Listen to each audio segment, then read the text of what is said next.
أنفسنا ومن سيئات أعمالنا من يهده الله فلا مضل له ومن يضلل فلا هادي له وأشهد أن لا إله إلا الله وحده لا شريك له وأشهد أن محمدا عبده ورسوله يا أيها الذين آمنوا اتقوا الله حق تقاته ولا تموتن إلا وأنتم مسلمون يا أيها الناس اتقوا ربكم الذي خلقكم من نفس واحدة وخلق منها زوجها وبث منهما رجالا كثيرا ونساء واتقوا الله الذي تساءلون به والأرحام إن الله كان عليكم رقيبا يا أيها الذين آمنوا اتقوا الله وقولوا قولا سديدا يصلح لكم أعمالكم ويغفر لكم ذنوبكم ومن يطع الله ورسوله فقد فاز فوزا عظيما أما بعد فإن خير الحديث كتاب الله وخير الهدي هدي محمد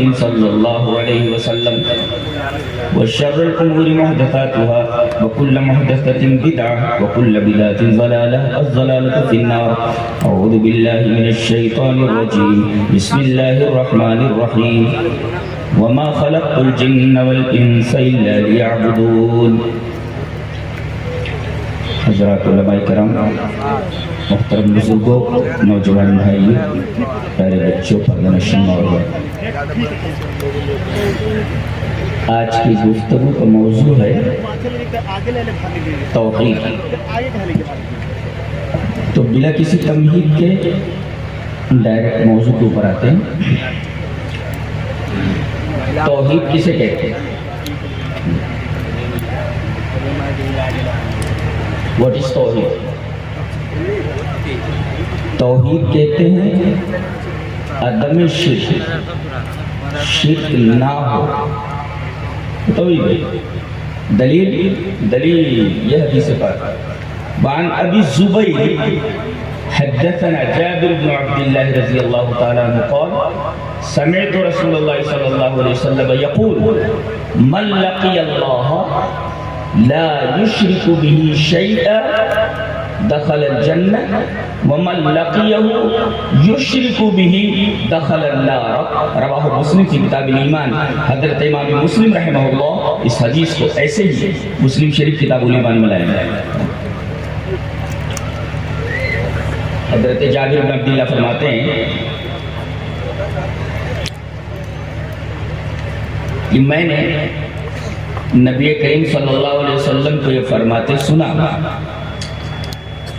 کہ جو اللہ سے ملاقات کرے اس حال میں کہ اس نے اللہ کے ساتھ شرک نہ کیا ہو تو وہ جنت میں داخل ہوگا۔ اور وَمَن لَقِيَهُ يُشْرِكُ بِهِ، اور جو اس سے ملاقات کرے اس حال میں کہ اس نے شرک کیا ہو یہ جاننے میں جائے۔ یہاں دیکھیں من لقی اللہ لا یشرک به شیئا کے مقابلے میں لایا گیا ہے من لقیہ یشرک به شیئا۔ اس کا مطلب یہ ہوا کہ توحید نام ہے عدم شرک۔ جی توحید وہ ہے جو شرک نہیں ہے، ثابت ہوا۔ کون سی ہستی، کون سی ذات ایسی ہے جو صرف اور صرف وہی عبادت کے لائق ہے، اسی کو یکتا مانا جائے اور جبین نیاز کے تمام سجدوں کو اسی کے لیے مخصوص کر دیا جائے۔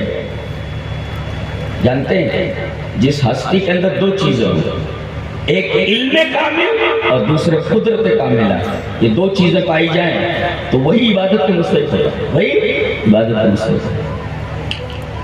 اگر آپ نے سورہ لقمان پڑھا ہے، میں تو تفسیر کا طالب علم ہوں، جس نے سورہ لقمان پڑھا ہے وہ جانتا ہے کہ حضرت لقمان اپنے بیٹے کو نصیحت کرتے ہوئے بولتے ہیں کہ میرے بچے شرک مت کرنا، شرک ظلم ہے۔ اچھا آگے چل کر کے وہ ایک بات بولتے ہیں جسے اللہ تبارک و تعالی نے نقل فرمایا، وہ بات دیکھیں یا بنی انہا ان تک مثقال حبۃ من خردل فتکن فی صخرۃ او فی السماوات او فی الارض یاتی بها اللہ ان اللہ لطیف خبیر.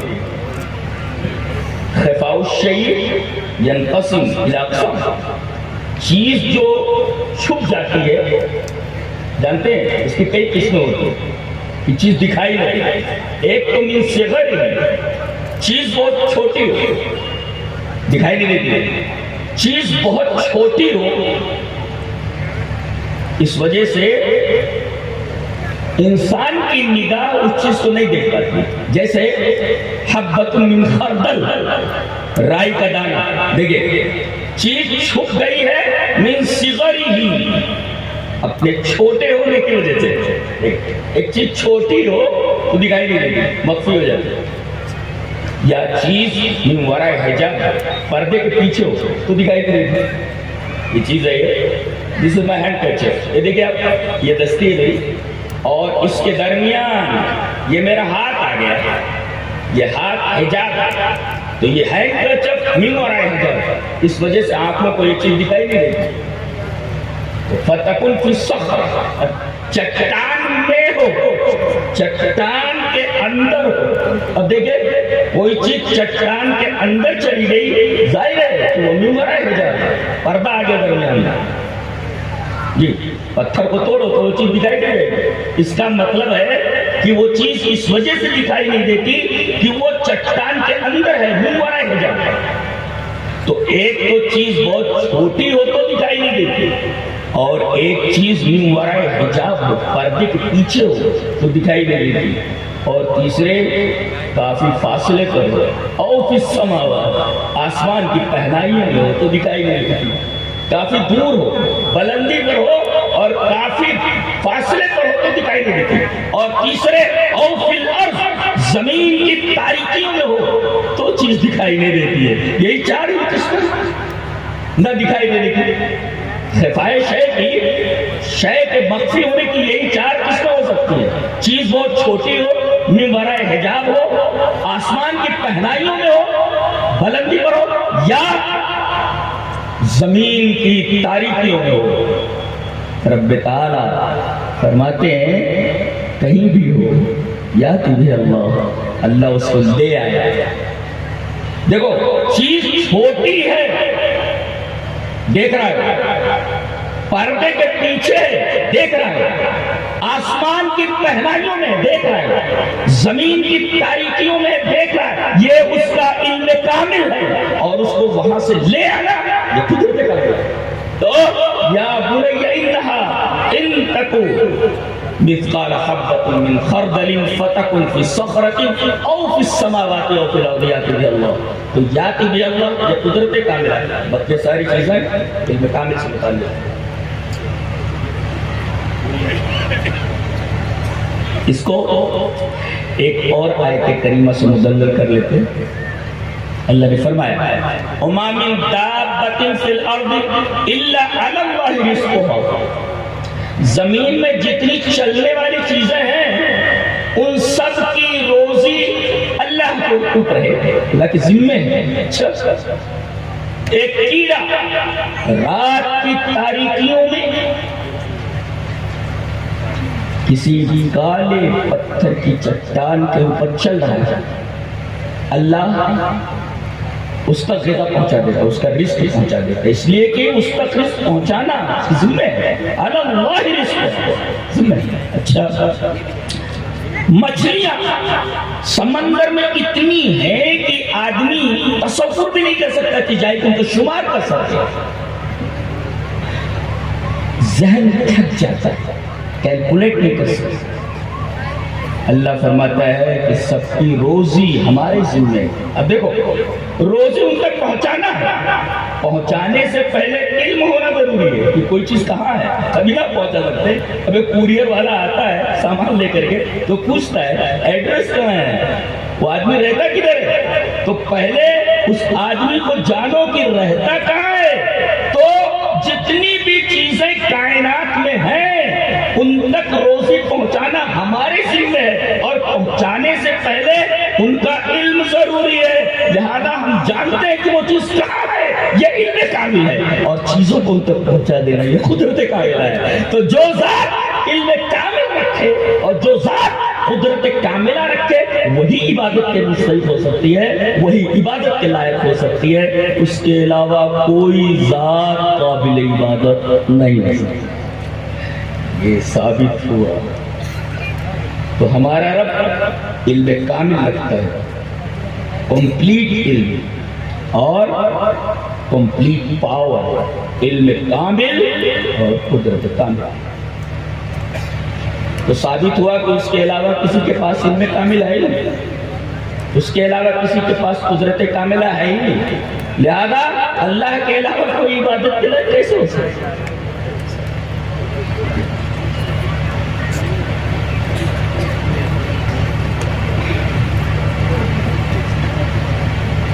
توحید کی برکت پر ایک حدیث لے کر جاؤ آجوں سے،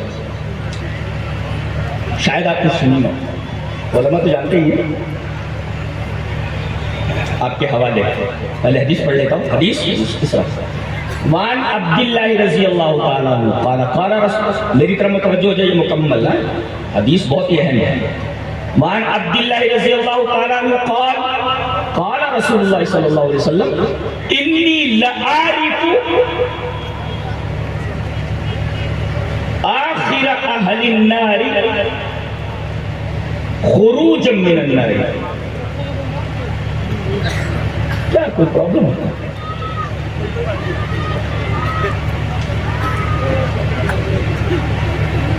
ان عبداللہ رضی اللہ تعالیٰ عنہ قال قال رسول اللہ صلی اللہ علیہ وسلم انی لعارف آخر اہل النار خروجا من النار رجل یخرج منها زحفا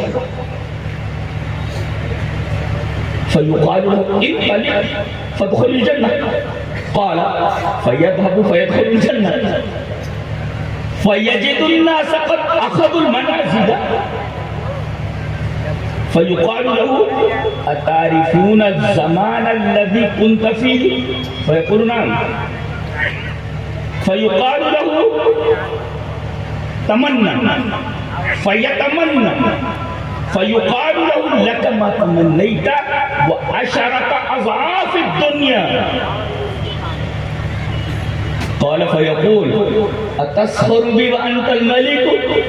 قال فلقد رأيت رسول الله صلى الله عليه وسلم ضحك حتى بدت نواجذه، رواہ مسلم کی کتاب الایمان۔ حضرت امام مسلم رحمہ اللہ اس حدیث کو ایسے ہی ایک صفحے کی پوری روایت ہے، وہ پوری امانت کے ساتھ آپ کو پہنچا دی گئی ہے، جسے امام مسلم رحمہ اللہ کتاب الایمان کے اندر ہے، بڑی پیاری روایت ہے۔ ایکسپلین کرتا ہوں۔ حضرت عبداللہ ابن مسعود، جب خالی عبداللہ بولا جائے تو اس سے عبداللہ ابن مسعود مراد ہوتے ہیں، تو حضرت عبداللہ ابن مسعود فرماتے ہیں کہ رسول اللہ صلی اللہ علیہ وسلم فرمایا میں جانتا ہوں، انی لعارف، میں جانتا نہیں پہچانتا ہوں۔ جاننے میں اور پہچاننے میں فرق ہوتا ہے۔ معرفت جانتے کس کو ہوتے ہیں؟ معرفت 50 آدمی اس میں آپ کا لڑکا ہو، آپ پہچان لیں گے یہ اس کی ضد کیا آتی ہے معلوم ہے؟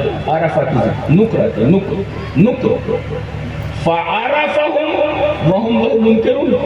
یوسف علیہ السلام کے بھائی آئے تو یوسف علیہ السلام نے ان کو پہچان لیا، بہت سارے لوگ تھے، تمام لوگوں میں جو غلہ لینے کے لیے آئے تھے ان سے ڈیفرینشیٹ ہو گئے یہ کہ یہ سب بھائی میرے بھائی یہ ہمارے پہچان لینا۔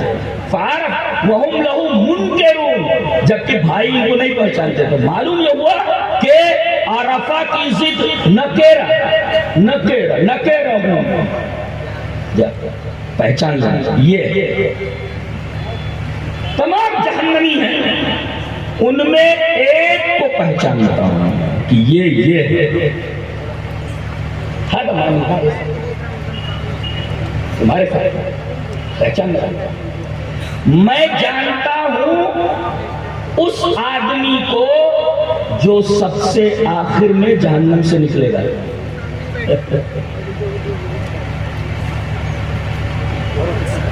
یہ جہنم میں گیا کہ نہیں؟ اپنی بدعملیوں کی وجہ سے گیا تھا، نکلا کیا؟ توحید کی وجہ سے نکلا، تو توحید نہ ہوتی نکلنے کا سوال ہی پیدا نہیں ہوتا۔ یہ گیا کیوں تھا؟ اپنی بدعملیوں کی وجہ سے گیا تھا، اور نکل کیوں رہا ہے جہنم سے؟ توحید کی وجہ سے۔ تو میں اس آدمی کو جانتا ہوں جو جہنم سے سب سے آخر میں نکلے گا۔ اچھا کیسے نکلے گا؟ رجل یخرج من الزحف، جیسے بچے ہوتے ہیں نا، وہ پیٹ کے بل ایسے گھسٹتے ہوئے چلتے ہیں، like this۔ وہ پیٹ کے بل گھسٹتے ہوئے جہنم سے نکلے گا۔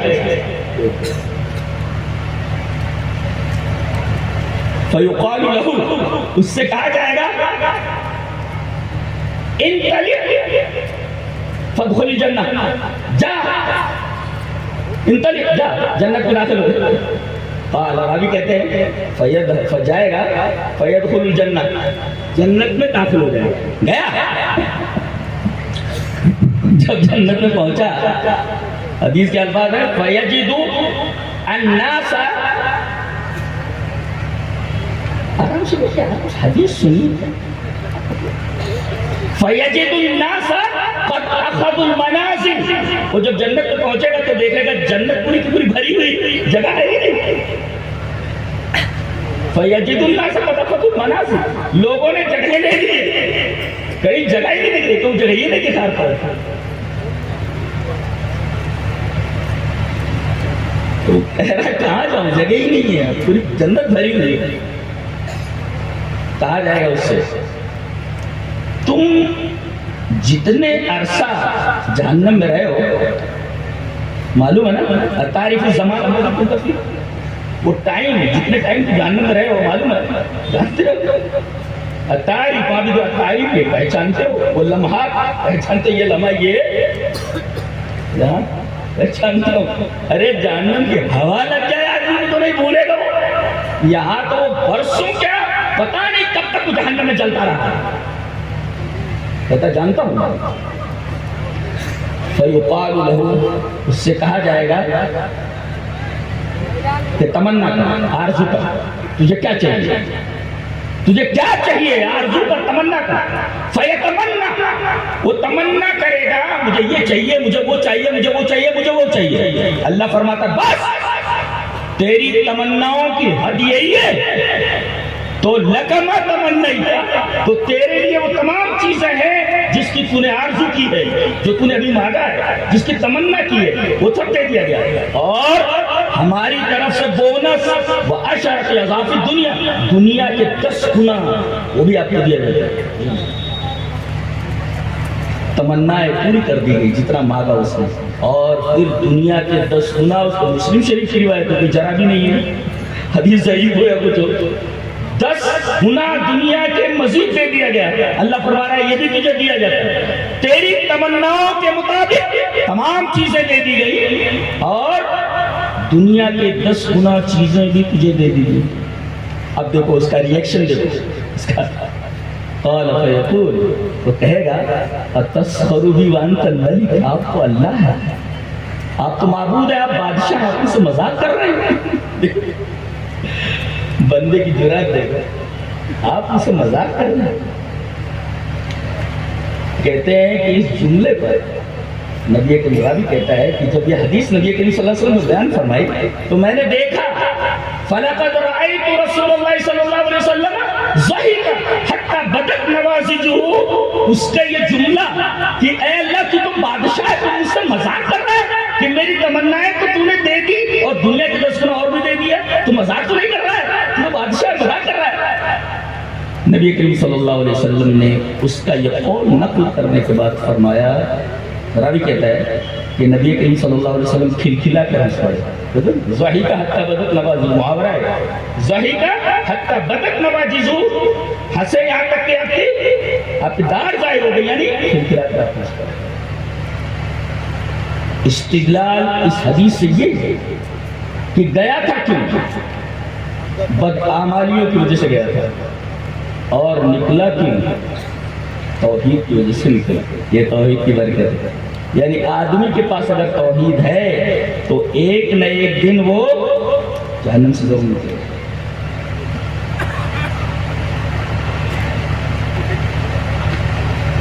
توحید کی برکت پر یہ روایت بھی دیکھیں. حدیث اس طرح وعن ابی ذر رضی اللہ تعالی عنہ قال قال رسول اللہ صلی اللہ علیہ وسلم یقول اللہ تعالی یا ابن آدم لو عملت قراب الارض خطایا ولم تشرک بی شیئا جعلت لك قراب الارض مغفرة.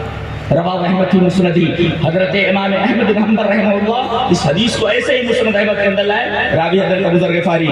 حضرت ابو ذر غفاری فرماتے ہیں کہ نبی اکرم صلی اللہ علیہ وسلم نے فرمایا کہ اللہ فرماتا ہے. اس کا مطلب حدیث قدسی ہے. اگر سند صحابی پر رک جائے تو حدیث موقوف، اور نبی تک رفع ہو جائے تو حدیث مرفوع، اور نبی سے آگے بڑھ کر سند اللہ تک پہنچ جائے حدیث قدسی ہے. تو نبی اکرم صلی اللہ علیہ وسلم فرما رہے کہ اللہ فرماتا ہے کیا؟ یا ابن آدم، اے آدم کی اولاد، لو عملت قراب الارض خطایا، زمین بھر کر تو اگر گناہ کر لے، زمین بھر کر گناہ کر لے.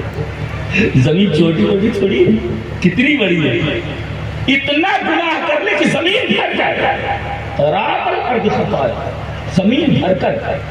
ولم تشرک بی شیئا، اور مجھ سے ملے اس حال میں کہ تو نے میرے ساتھ شرک نہیں کیا ہے، توحید کے ساتھ آیا ہے تو زمین بھر کر گناہ لے کر آ، میں زمین بھر کر بخشش لے کر کے آتا ہوں.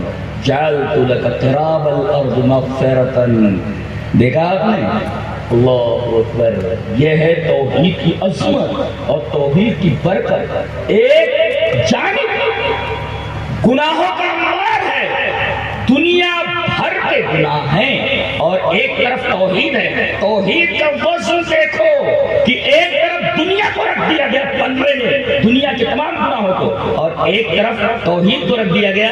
توحید کا وزن دیکھیے کہ توحید جس پلڑے میں ہے وہ پلڑا نیچے ہو گیا، اور دنیا بھر کے جو گناہ تھے جس پلڑے میں تھے وہ گناہ کا پلڑا نیچے دب گیا. یہ ہے توحید کی عظمت جو حضرت ابو ذر غفاری رضی اللہ تعالیٰ عنہ کی اس روایت سے ثابت ہے.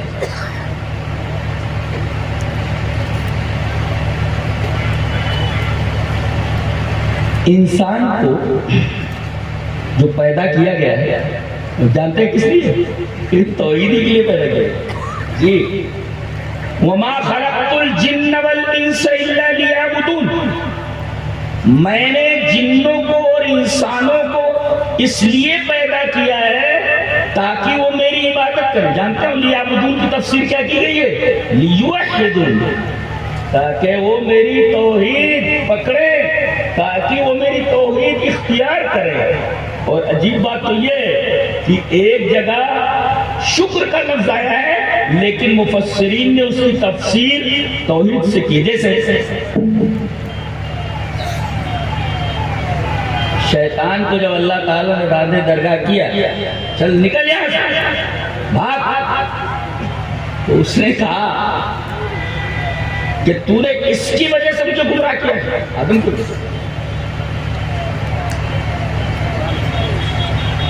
بولتا ہے ثم لآتینہم من بین ایدیہم ومن خلفہم وعن ایمانہم وعن شمائلہم ولا تجد اکثرہم شاکرین. میں ان کے آگے سے آؤں گا، میں ان کے پیچھے سے آؤں گا، میں ان کے دائیں سے آؤں گا، میں ان کے بائیں سے آؤں گا، اور ان میں سے اکثر کو میں شاکر نہیں چھوڑوں گا. شاکر ولا تجد اکثرہم شاکرین. شاکرین کی تفسیر موحدین سے کی گئی ہے کہ اس کی پوری کوشش یہ ہوگی کہ لوگوں کو شرک میں مبتلا کر دے اور توحید سے دور کر دے، اور اپنے اس مشن میں وہ تقریباً کامیاب ہو چکا ہے. دنیا کی اکثریت شرک کے پلیٹ فارم پر آ چکی ہے. بڑے تھوڑے لوگ ہیں جو شکر کے پلیٹ فارم پر ہیں اور توحید کے پلیٹ فارم پر ہیں. اور ہمیشہ یہ کم ہی رہے، اس لیے کہ ایک بکٹ دودھ میں تھوڑا سا گھی ہوتا ہے، اور دودھ کا جو جزو اعظم ہوتا ہے وہ گھی ہی ہوتا ہے۔ اگر ایک بکٹ پانی سے سارے اجزاء گھی کے نکال دیے جائیں تو دودھ میں اور پانی میں کیا فرق رہ جاتا ہے؟ تو در حقیقت دودھ کا جزو اعظم جس طریقے سے گھی ہوتا ہے، ایسے ہی موحدین ہیں اس زمین کے اوپر، اور اللہ تبارک و تعالی جانتے ہیں اسی توحید کی برکت سے انہیں معاف کرے گا، اور توحید کے علاوہ کسی چیز پر شرک کے اوپر تو قطعاً کمپرومائز نہیں، شرک کرنے والا کبھی بخشا نہیں جائے گا۔ دیکھیں وَلَا تَجِدُ أَكْثَرَهُمْ شَاكِرِينَ، ایک بات اور بولتا ہے، کیا بولتا ہے؟ تو نے اس کی وجہ سے مجھے گمراہ کیا ہے تو میں کیا کروں گا؟ لَأَقْعُدَنَّ لَهُمْ صِرَاطَكَ الْمُسْتَقِيمَ، تو میں تیرے صراط مستقیم کے اوپر بیٹھ جاؤں گا۔ دیکھو شیطان کو معلوم ہے کہ جنت کی طرف جانے والا ایک ہی راستہ ہے، صراطک، تیرا راستہ، اضافت ہے نا، اور اضافت سے چیز مخصوص ہو جاتی ہے۔ صراطک، تیرا راستہ، اور تیرا راستہ صراط مستقیم، اس پر بیٹھوں گا میں، اس پر بیٹھوں گا۔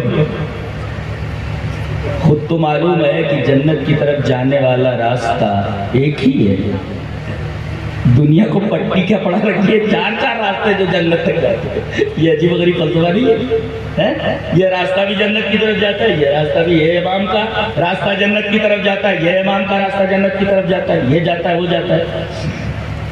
بڑے خوش نصیب ہیں آپ لوگ جو دین کو مضبوطی سے پکڑیں۔ اچھا دین نام ہے کس کا؟ دین نام ہے کس کا؟ دین نام ہے قرآن و حدیث کا، یہی آپ کو دیا گیا تھا، یہی آپ امت کو دے کر گئے۔ دلیل یہ حدیث پاک، وعن ابی ہریرہ رضی اللہ تعالی عنہ قال قال رسول اللہ صلی اللہ علیہ وسلم انی قد ترکت فیکم شیئین لن تضلوا بعدہما کتاب اللہ و سنتی۔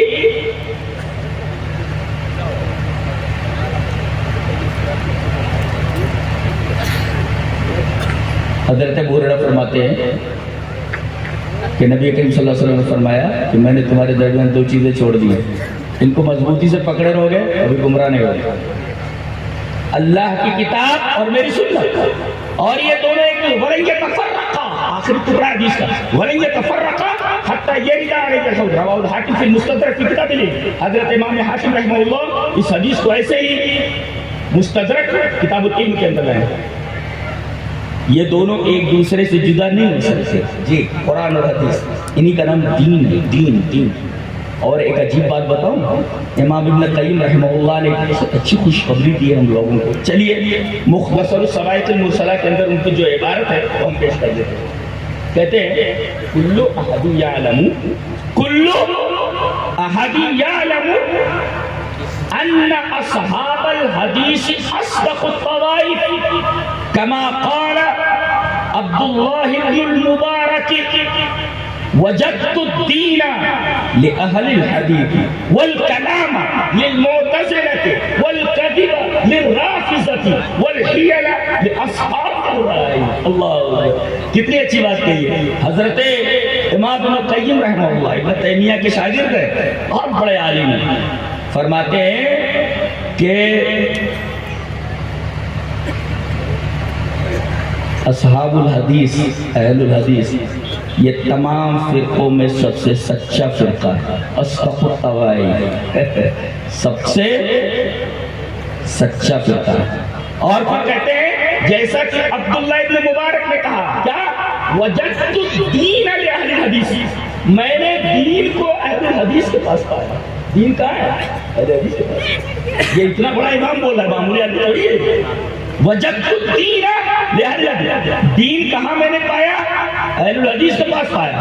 اور منہ شکافیاں، قیل قال، ایسا ویسا، یہ کو پٹک، یہ اٹھا، یہ کرے، یہ سب قیل و قال، یہ سب فلسفیانہ منہ شکافیاں میں نے معتزلہ کے پاس پائی۔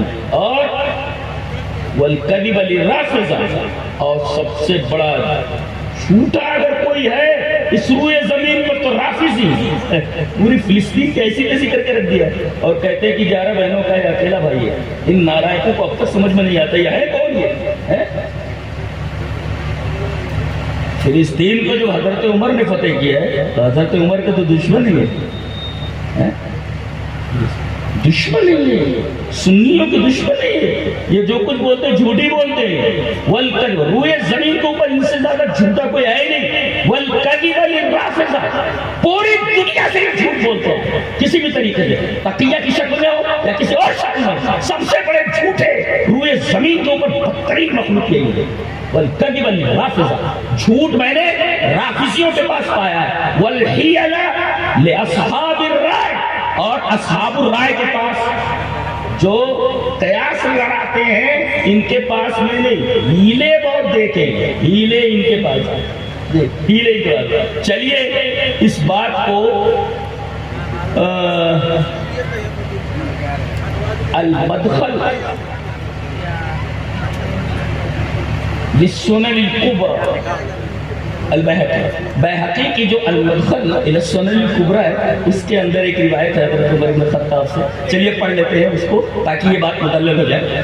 وعن عمر بن الخطاب رضی اللہ تعالیٰ عنہ قال ایاکم واصحاب الرائے فانہم اعداء السنن آیتهم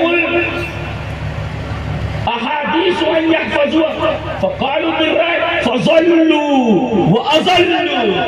یہ مدخل للسنن الکبری بیہقی کے اندر یہ ہے. حضرت عمر رضی اللہ تعالیٰ فرماتے ہیں کہ دیکھو قیاس لڑانے والے لوگوں سے بچو. جو فرقہ قیاس لڑاتا ہے ایسے فرقے سے بچو، اور ایسے مولوی سے بچو جو صرف قیاس لڑاتا ہو. اس لیے کہ یہ قیاس والے یہ سنن کے دشمن ہے. اس کا مطلب رائے اپوزٹ سنت کے، یہ سنت کے دشمن ہے، اور احادیث نے ان کو تھکا دیا ہے. یہ حدیث یاد نہیں کرتے، قیاس لگاتے ہیں. آیتہم الاحادیث ان یحفظوها، حدیث حفظ نہیں کر سکتے، حدیث یاد نہیں کر پاتے. اگر ہم رقم کچھ بھی بولتے چلے جاتے تو احادیث حفظ نہیں کر سکتے، ان کو تھکا دیا ہے. تو اب احادیث یاد نہیں ہوتی تو کیا کرتے ہیں؟ فقالوا بالرائے، تو رائے لڑانے لگتے ہیں، رائے سے بات کرنے لگتے ہیں. فضلوا واضلوا، ظاہر ہے جب رائے سے بات کی جا رہی ہے تو خود گمراہ ہوں گے اور دوسروں کو گمراہ کریں گے. یہ ہے اصحاب الرائے. مولانا مودودی کے بارے میں کہا گیا، جو جماعت اسلامی کے بانی ہیں، جی ترجمان میں انہوں نے لکھا ہے کہ میری کوشش ہے، الفاظ دیکھیں مودودی میری ضرور یہ کوشش ہے کہ میں جب قرآن کو پڑھوں تو جو مفہوم میرے سمجھ میں آئے، میری سمجھ میں آئے اور میرے قلب کے اوپر اثر ڈالے، میں جو کا توں وہ مفہوم لکھ دوں. یہ کیا ہے؟ آپ کے ذہن میں قرآن حکیم کی آیت کی جو تفسیر آ رہی ہے وہ آپ لکھ رہے ہیں، آپ کے دل پر جو اثر کر رہی ہے وہ آپ لکھ رہے ہیں. یہ کون سی تفسیر ہے؟ یہ فقالوا بالرائے فضلوا واضلوا. تفسیر جو ہے رائے سے کرنا، جو دل میں آئے، جو مفہوم ان کے ذہن نے سمجھا، ظاہر ہے. اچھا، آدمی جب قرآن کے ساتھ ایسی حرکتیں کرنے لگتا ہے تو پھر صحابہ بھی مارز اعتراض میں آتے ہیں، پھر حدیثیں بھی مارز اعتراض میں آتی ہیں. جی جیسے کہا گیا، ایک جگہ کہتے ہیں کہ یہ کانا دجال یہ سب کانا دجال وغیرہ یہ سب فسانے ہیں، ان کی کوئی شرعی حیثیت نہیں ہے. یہ انہی کا قول ہے. اس کے مقابل میں روایت دیکھیں، حدیث اس طرح. وعن عائشہ رضی اللہ تعالیٰ عنہ زوج النبی صلی اللہ علیہ وسلم اخبرته ان رسول اللہ صلی اللہ علیہ وسلم كان يدعو في الصلاة اللهم انی اعوذ بک من عذاب القبر واعوذ بک من فتنة المسیح الدجال وأعوذ بك من فتنة المسيح الدجال وأعوذ بك من فتنة المحيا وفتنة الممات اللهم إني أعوذ بك من المأثم والمغرم فقال له قائل ما أكثر ما تستعيذ من المغرم فقال إن الرجل إذا غرم حدث فكذب ووعد فأخلف رواه البخاری في کتاب الأذان. حضرت امام البخاری رحمہ اللہ اس پوری حدیث کو ایسے ہی بخاری کتاب الاذان کے اندر لایا. نیند آ رہی ہے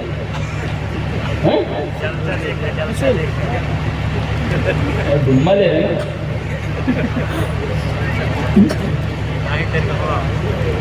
حضرت عائشہ فرماتی ہے, کہا گیا کون عائشہ؟ حضرت عائشہ رضی اللہ تعالی عنہا نبی کریم صلی اللہ علیہ وسلم بیوی محترمہ زوج نبی صلی اللہ علیہ وسلم. یہاں زوج کا لفظ نبی کی طرف یہ اضافت تشریفی نہیں تو کہہ دیا جاتا. حضرت عائشہ فرماتی ہے زوج نبی کہنے کی کیا ضرورت ہے؟ اشارہ اس بات کی طرف ہے جانتے ہوئے کون ہے؟ نبی کی بیوی ہے. ان کے بارے میں کوئی غلط بات منہ سے نکالنا نہیں. اور یہ جھوٹے رافضی یہ تو طرح طرح کے الزامات ان منافقین کی طرح حضرت عائشہ رضی اللہ تعالیٰ عنہ پر لگاتے ہیں. یہ زوج النبی کہا گیا. یہ اضافت تشریفی ہے کہ مقام دیکھو حضرت عائشہ کی نبی کی بیوی ہے اور تمہاری اوقات ہے تم نبی کی بیوی کے اوپر انگشت اعتراض اٹھاؤ. تمہاری اوقات ہے, یہ نبی کی بیوی ہے. 10 آیتیں نازل ہوئی ہیں ان کی بارات کے لیے. آپ کو معلوم ہے کیا یہ فرماتی ہے اخبرت حضرت عائشہ فرماتی ہے کہ نبی کریم صلی اللہ علیہ وسلم اپنی نماز کے آخر میں ہمیشہ یہ دعا کرتے تھے. کیا؟ اللہم انی اعوذ بک من عذاب القبر. اے اللہ میں تیری پناہ چاہتا ہوں قبر کے عذاب سے. یہ پہلا ٹکڑا بتا رہا ہے کہ قبر کا عذاب برحق ہے. جو لوگ قبر کے عذاب کا انکار کرتے ہیں غلطی پر ہیں اور اس حدیث کو منکر ہیں. اور دوسرا ٹکڑا وَأَعُوذُ بِكَ مِن فِتْنَةِ الْمَسِيحِ الدَّجَّالِ. یہ مودودی صاحب کہتے ہیں کہ کانا دجال یہ وغیرہ ایسے فسانے ان کی کوئی شرعی ایسے. ارے شریعت تو حدیث کا نام ہے جیسا کہ ابھی میں نے بتایا. پھر یہ کہنا کہ یہ سب کانا دجال وغیرہ یہ فسانے ہیں تو یہ فسانہ نبی کریم صلی اللہ علیہ وسلم کو بیان فرمایا. بات کہاں تک جا رہی ہے؟ فرمایا وَأَعُوذُ بِكَ مِن فِتْنَةِ الْمَسِيحِ الدَّجَّالِ. اور میں پناہ چاہتا ہوں مسیح دجال سے. مسیح دجال سے. اور میں پناہ چاہتا ہوں زندگی کے فتنہ اور موت کے فتنہ سے. اس ٹکڑے پر ٹھہر کر ہم اس کو وضاحت کرنا چاہتے ہیں. I want to explain of this bit of this کہ میں پناہ چاہتا ہوں زندگی کے فتنے سے. موت یہ زندگی کا فتنہ ہے. دو چیزیں پیش آتی ہیں انسان کو, شبہات کا فتنہ اور شہوات کا فتنہ. شبہات کا فتنہ کیا ہوتا ہے کہ آدمی کا دماغ اس طرح ہو جائے کہ حق باطل دکھائی دے اور باطل دکھائی دے. فَيَرَ الْحَقَّ بَاطِلًا وَالْبَاطِلَ حَقًّا. ایک دم ذہن کا سانچہ, دل کا سانچہ الٹ جائے کہ اسے حق باطل نظر آئے اور باطل حق نظر آئے. یہ زندگی کا فتنہ ہے. یہ شبہات ایسا کس کو حق سے باطل دکھائی دیتا ہے, باطل سے حق دکھائی دیتا ہے. ایک زندگی کا فتنہ تو یہ. اور دوسرے زندگی اس کی اللہ کی معصیت میں گزرے. زندگی کا فتنہ. زندگی اس کی کفر کے اوپر گزرے فتنہ. زندگی اس کی بدعتوں میں گزرے یہ فتنہ. زندگی اس کی صحابہ کرام کی عظمت تسلیم نہ کرنے پر گزرے اور اس کی زندگی گزرے بدعات و خرافات میں. یہ ہے زندگی کا فتنہ. زندگی اور موت کا فتنہ. موت کا فتنہ تو ہے ایک مرتے وقت. علماء نے لکھا ہے کہ چونکہ یہ نازک موقع ہوتا ہے, آدمی کچھ دنیا سے جانا رہتا ہے, لہذا شیطان آدھا مکتا ہے اور دعوت دیتا ہے کفر کی طرف. آجا کفر کی طرف, آجا نصرانیت کی طرف, آجا یہودیت کی طرف, آجا وثنیت کی طرف, آجا غلط عقائد کی طرف. بڑا نازک مرحلہ ہوتا ہے، اس نازک مرحلے میں وہ بہکانے میں کامیاب ہو جاتا ہے بڑی حد تک، اگر آدمی کا ایمان درست نہیں ہے۔ اگر آدمی بہکاوے میں آ گیا تو فتنۃ الممات ہے، اور فتنۃ الممات مرنے کا فتنہ ایک اور ہے کہ جب پوچھا جائے قبر میں اس سے مر ربک، جواب میں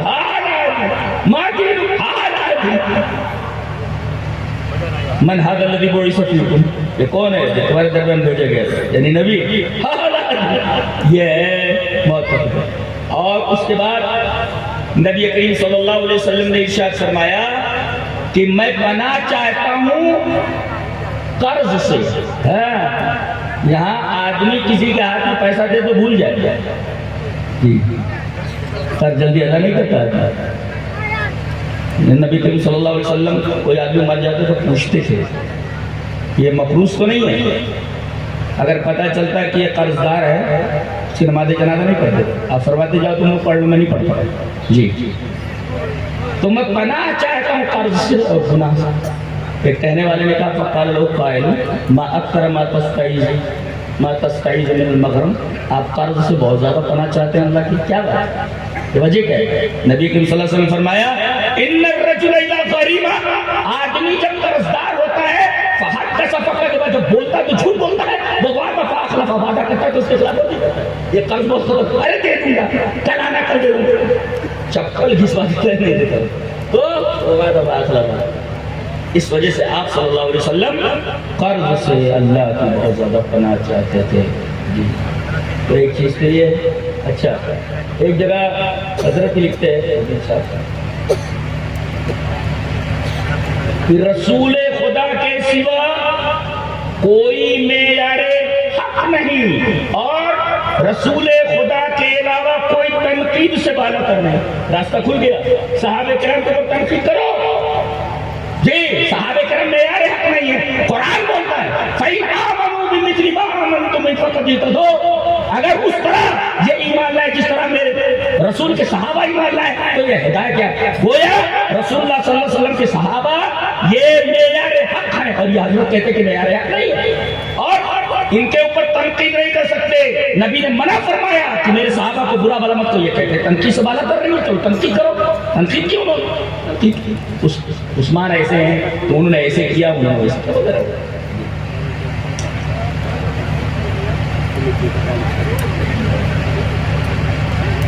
میں نے بتایا تھا کہ فطرے دو طریقے کے تو شبہات کے، حق باطل باطل، ایک شہوات کے، آدمی عورتوں کی طرف فطری طور پر میلان رکھتا ہے، گناہوں میں مبتلا ہونے کے بہت سارے چانسز آتے ہیں، لہذا یہ کہہ کر کے جا رہا ہوں بچے جوانی کی دہلیز میں قدم رکھیں تو اس چکر میں مت پڑو کہ ایم بی بی ایس کرنے میں اسے 35 سال لگ رہے ہیں، جب یہ فارغ ہو جائے گا تب شادی کریں گے۔ جیسے ہی جوانی کی دہلیز میں بچہ قدم رکھے، لڑکی قدم رکھے، فوراً شادی کر دو جی، شادی کر دو۔ خوش ہو رہے، ہاں خوش ہو رہے دیکھو اچھی لڑکی وغیرہ ڈھونڈو، ان لوگوں کو کتنے بیٹھے ہوئے رنڈے میں بیٹھے ہوئے جی، ذرا حل کرو ان کا، اس لیے کہ یہ شہوات کی نگر پر اگر چل نکلے بڑی پریشانی ہو رہی ہے۔ یہ دیکھو یہ فوٹو لے رہے ہیں یہ بتانے کے لیے امی کو کہ دیکھو مولانا بولے ہیں ذرا کوئی ڈھونڈو کوئی اچھی جی۔ تو ایک فتنہ ہے شبہات کا اور ایک ہے فتنہ شہوات کا، وہ بڑی خطرناک چیز ہے۔ توحید کی ایک اور برکت دیکھیں گے، توحید کی برکت دیکھیں، کرے کوئی فائدہ کسی کو، یہ حیرتناک بات نہیں ہے۔ چلیے وہ حدیث پڑھ لیتے، حدیث اس طرح وہاں ابن عباس رضی اللہ تعالیٰ عنہ قال سمعت النبی صلی اللہ علیہ وسلم یقول ما من مسلم يموت فيقوم على جنازته 40 رجلا لا يشركون بالله شيئا الا شفعوا فيه، رواه ابو داؤد في كتاب الجنائز۔ حضرت امام ابی داؤد رحمہ اللہ، ابو داؤد شریف کتاب الجنائز کے اندر یہ روایت اسی طرح لائے، راوی حضرت عبداللہ بن عباس ہے۔ حضرت عبداللہ بن عباس فرماتے ہیں کہ میں نے جناب محمد رسول اللہ صلی اللہ علیہ وسلم کو فرماتے سنا کہ کوئی مسلمان مر جائے اور اس کی نماز جنازہ 40 ایسے آدمی پڑھ لیں جو اللہ کے ساتھ شرک نہ کرتے ہو تو اس کی بخشش ہو جاتی ہے. جی شفعوا کی، دیکھو لفظ شفعوا کی تشریح کرتا ہوں. شفعوا کا مطلب ہوتا ہے جب بندہ کہتا ہے اللہم اغفر لحینا ومیتنا وشاہدنا وغائبنا وصغیرنا وکبیرنا الی آخر. اے اللہ ہمارے زندے کو بخش دے، ہمارے مردے کو بخش دے، ہمارے چھوٹے کو بخش دے، ہمارے بڑے کو بخش دے وغیرہ. تو گویا یہ اللہ سے اس کی بخشش کی سفارش کر رہا ہے. یعنی جنازہ پڑھنے والے لوگ میت کے بارے میں اللہ سے سفارش کرتے ہیں اللہ اس کو معاف کر دے. تو اگر 40 آدمی اس کی سفارش کرتے کیسے لوگ؟ قید لگائی گئی لا یشرکون باللہ موحد. لہذا وصیت کر کے جاؤ کہ ہماری نماز جنازہ وہی لوگ پڑھے اور پڑھائے جو شرک نہ کرتے ہیں اللہ کے ساتھ. 40 آدمی اگر کسی مسلمان کی گنہگار کی نماز جنازہ پڑھتے، شرط یہ ہے کہ وہ بھی موحد رہا ہو. یہ اس لیے کہ شرک پر تو کوئی کمپرومائز ہے ہی نہیں. تو 40 آدمی اگر نماز جنازہ پڑھتے ہیں اللہ شکر ہوگی تو ان کی جو سفارش ہے کہ اللہ اس کو بخش دے، ان کی سفارش قبول ہو جاتی ہے. توحید کی برکت دیکھیں، توحید کی برکت دیکھیں. اللہ توحید سے مراد جانتے ہیں کیا؟ توحید ایک عبادت، عبادت توحید ایک عبادت. توحید is oneness of Allah. اللہ کی یکتائی، عبادت میں یکتا ماننا. جی مودی صاحب نے آگے بڑی کر دیا. کیا عبادت کا مطلب لیا ہے انہوں نے کہ عبادت جو ہے یہ مقصود نہیں ہے.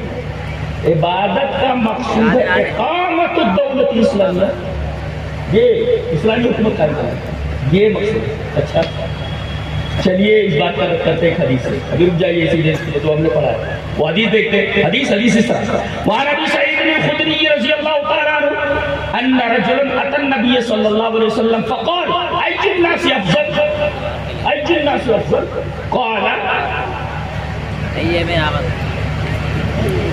ایک آدمی آتا ہے نبی کریم صلی اللہ علیہ وسلم پاس، آتا نبی صلی اللہ علیہ وسلم اور پوچھتا ہے ای الناس افضل، سب سے افضل آدمی کون ہے؟ آپ فرماتے ہیں یہ فلاں چیز. قال ثم من، پھر اس کے بعد کون ہے؟ پھر اس کے بعد کون؟ نبی کریم صلی اللہ علیہ وسلم فرمایا ثم فی شعب من الشعاب یعبد اللہ عز وجل ویدعو الناس من شرہ. رواہ ابن ماجہ فی کتاب الفتن. حضرت امام ابن ماجہ رحمہ اللہ اس حدیث کو ایسے کتاب الفتن کے اندر لائے کہ ایک آدمی آتا ہے اور نبی کریم صلی اللہ علیہ وسلم سے پوچھتا ہے کہ لوگوں میں افضل کون؟ آپ نے بتایا آپ سے. پھر کہتا پھر کہا کہ وہ آدمی، یہ دیکھیے آخر ٹکڑا، وہ آدمی جو کسی گھاٹی میں چلا جائے، پہاڑ کے گھاٹی میں چلا جائے، تنے تنا گھاٹی میں چلا جائے، شیب میں نشیاء گھاٹی میں چلا جائے، پہاڑ کے دامن میں چلا جائے، وَيَعْبُدُ اللَّهَ عَزَّ وَجَلَّ، اور گھاٹی میں اکیلے اللہ کی عبادت کرے، وَيَدْعُو النَّاسَ مِن شَرِّهِ، اور لوگوں کو شر کی وجہ سے چھوڑ دے. یہ جو آدمی اکیلے گھاٹی میں یہ کون سی حکومت قائم کر رہا ہے؟ اس کا مطلب عبادت ہے وہ نہیں کا حضرت بتا رہے ہیں. یہ حدیث کو پڑھا جائے اس لیے کہ طرح طرح حکومت بھی قائم ہوتی ہے. یعبد اللہ عز وجل، گھاٹی میں چلا جائے اور وہاں اللہ کی عبادت.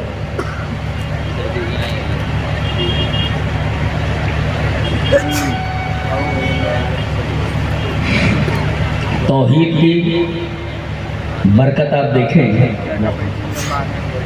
حدیث پاک دیکھیں.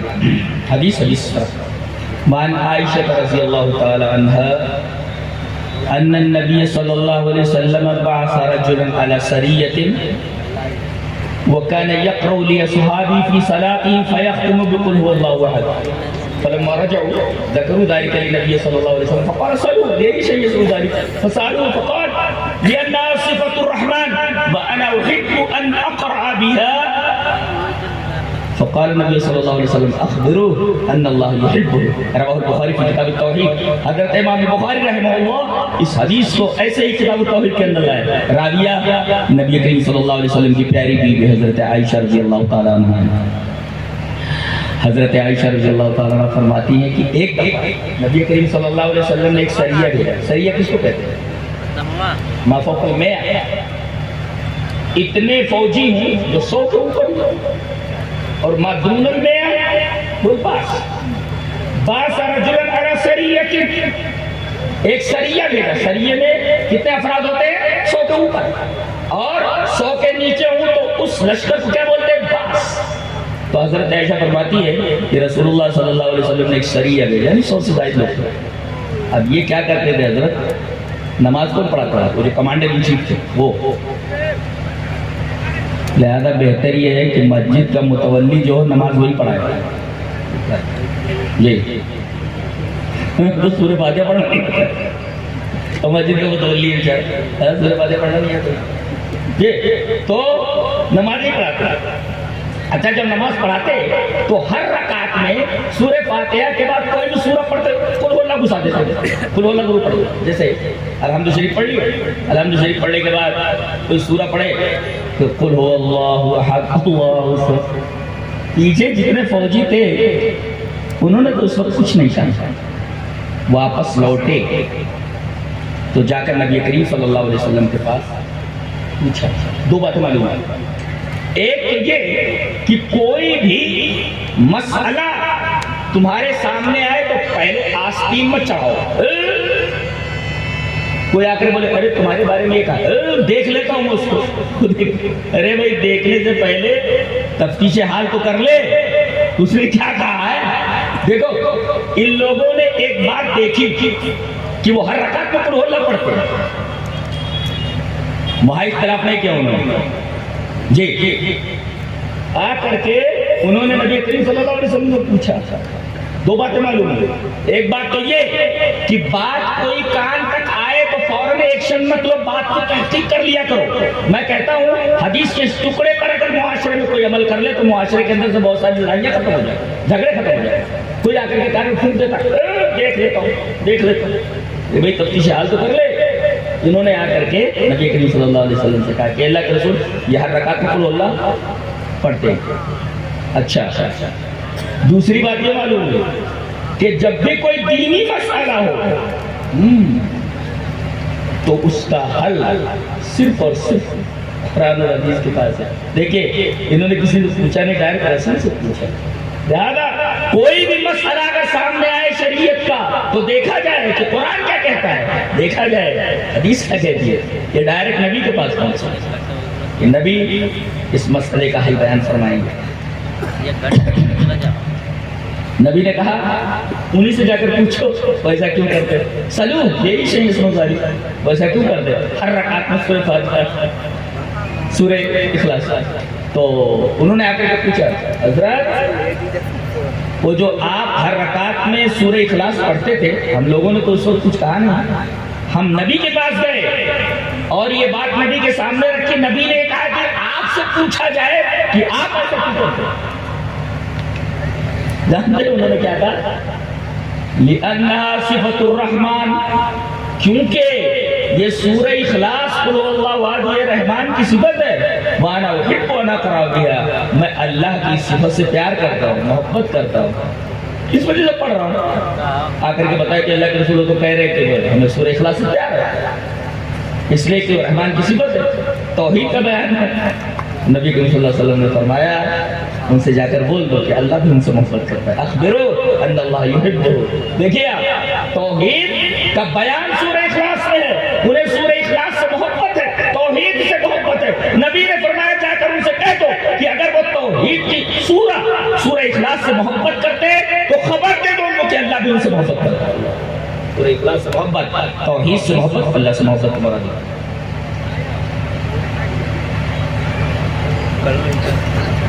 ہم لوگ بولتے رہتے ڈاکٹر صاحب بس اللہ اوپر ہے، نیچے آپ، جو اللہ چاہے اور آپ چاہے،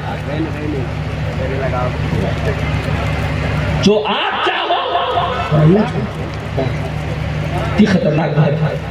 چلیے وہ حدیث دیکھ لیتے ہیں۔ حدیث اس طرح، وعن ابن عباس رضی اللہ تعالیٰ عنہ ان رجلا قال یا رسول اللہ ما شاء اللہ وشئت فقال جعلتنی اللہ عدلا بل ما شاء اللہ وحدہ، رواہ احمد فی مسندی، اور یہ حدیث درجہ حسن تک پہنچ چکا ہے، حسن درجے کی حدیث ہے۔ حضرت ابن عباس فرماتے ہیں کہ ایک آدمی آیا اور اس نے کہا جو آپ چاہیں اور اللہ چاہے، تو نبی کریم صلی اللہ علیہ وسلم فرمایا ایسا مت کہو، بلکہ صرف یہ کہو جو اللہ چاہے، ما شاء اللہ وحدہ، جو اللہ چاہے، اتنا ہی بولو۔ ہم دیکھو کتنا ملا لیتے ہیں ہم اس میں آ کر کے۔ تو توحید بہت غیور ہے، اس کے اندر ذرہ برابر شرکت اللہ کو گوارا نہیں ہے۔ جی ایک صاحب جو ہے نبی کریم صلی اللہ علیہ وسلم کے پاس آئے، واجی دیکھ لیتے، وعن عدی بن حاتم رضی اللہ تعالیٰ عنہ ان رجلا خطب عند رسول اللہ صلی اللہ علیہ وسلم فقال من يطع الله ورسوله فقد رشد ومن يعصيهما فقد غوى، فقال رسول الله صلی اللہ علیہ وسلم بئس الخطيب انت، بئس الخطيب انت، قل ومن يعص الله ورسوله قال ابن نمير فقد غوی، رواہ مسلم فی کتاب الجمعہ۔ حضرت امام مسلم رحمہ اللہ اس حدیث کو ایسے کتاب الجمعہ کے اندر لائے۔ حضرت عدی بن حاتم کہتے ہیں کہ ایک آدمی نے نبی کریم صلی اللہ علیہ وسلم کے پاس خطبہ دیا اور کہنے لگا کہ جس نے اللہ اور اس کے رسول کی اطاعت کی وہ ہدایت یاب ہوا، سیدھے راستے پر ہے، اور جس نے ان دونوں کی نافرمانی، دونوں کی وارننگ لائی ہوئی، نبی کریم صلی اللہ علیہ وسلم بئس الخطیب انت، تم کتنے برے خطیب ہو۔ ارے یہ بولو من یعص اللہ ورسولہ، یعنی رسول اور اللہ میں فرق کرو، دونوں کو ملاؤ نہیں۔ یہاں تو عقیدہ یہ کہ وہی جو مصطفی عرش کا خدا ہو کر ادھر پڑا ہے مدینہ مصطفیٰ کو دورے، یہاں کہا کہ ومن یعصیہما نہیں کہہ سکتے، یہ بولو ومن یعص اللہ ورسولہ۔ جی یہ الگ الگ کر کے بولو، رسول الگ ہے اور اس وجہ سے توحید بہت غیور چیز ہے، اور یہ چیز جس کو حاصل ہو گئی۔ اچھا عجیب بات ہے، سورہ نساء میں اللہ تبارک و تعالیٰ نے یہ فرمایا کہ جو شرک کے علاوہ جو گناہ ہے وہ میں بخش دوں گا، اور آیت نہیں لیکن آخر میں دو ٹکڑے الگ الگ ہیں۔ پہلا ٹکڑا بالکل ایک جیسا ہے لیکن دوسرا ٹکڑا بدل گیا ہے، کہا گیا ان اللہ لا یغفر ان یشرک به ویغفر ما دون ذلک لمن یشاء ومن یشرک باللہ فقد افتری اثما عظیما۔ اور آگے چل کر کہا گیا ان اللہ لا یغفر ان یشرک به ویغفر ما دون ذلک لمن یشاء ومن یشرک باللہ فقد ضل ضلالا بعیدا۔ دیکھیں پہلا ٹکڑا وہی ہے، دوسرا ٹکڑا بدل گیا ہے، اور ایک ہی سورہ کے اندر ہے، سورہ نساء میں۔ تو افطرا اسم عظیمہ کے کیا مطلب؟ افطرا اسم عظیمہ کا مطلب یہ ہے کہ آدمی اپنی زبان سے یہ کہے کہ اللہ کا کوئی شریک ہے، یہ ہے افطرا، جھوٹ بات ہے، دنیا کا سب سے بڑا جھوٹ ہے کہ اللہ تبارک و تعالیٰ کا شریک ہے کوئی، اور اس بات کو اپنی زندگی میں نافذ کر لے، تطبیق دے دے تو یہ ضلالت ہے۔ لہذا آدمی کو اپنی زبان سے بھی نہیں کہنا چاہیے اللہ کا شریک ہے، نہ اسے اپنی زندگی میں لانا چاہیے، تطبیق بھی نہیں دینی چاہیے، اس وجہ سے دونوں کی نفی کر دی گئی۔ ان اللہ لا یغفر ان یشرک به ویغفر ما دون ذلک لمن یشاء ومن یشرک باللہ فقد افتری اثما عظیما۔ دوسری جگہ فرمایا گیا ان اللہ لا یغفر ان یشرک به ویغفر ما دون ذلک لمن یشاء ومن یشرک باللہ فقد ضل ضلالا بعیدا۔ اللہ ہمیں نیک عمل اور اچھی سمجھ سے توفیق عطا فرمائے۔ وآخر دعوانا الحمدللہ رب العالمین۔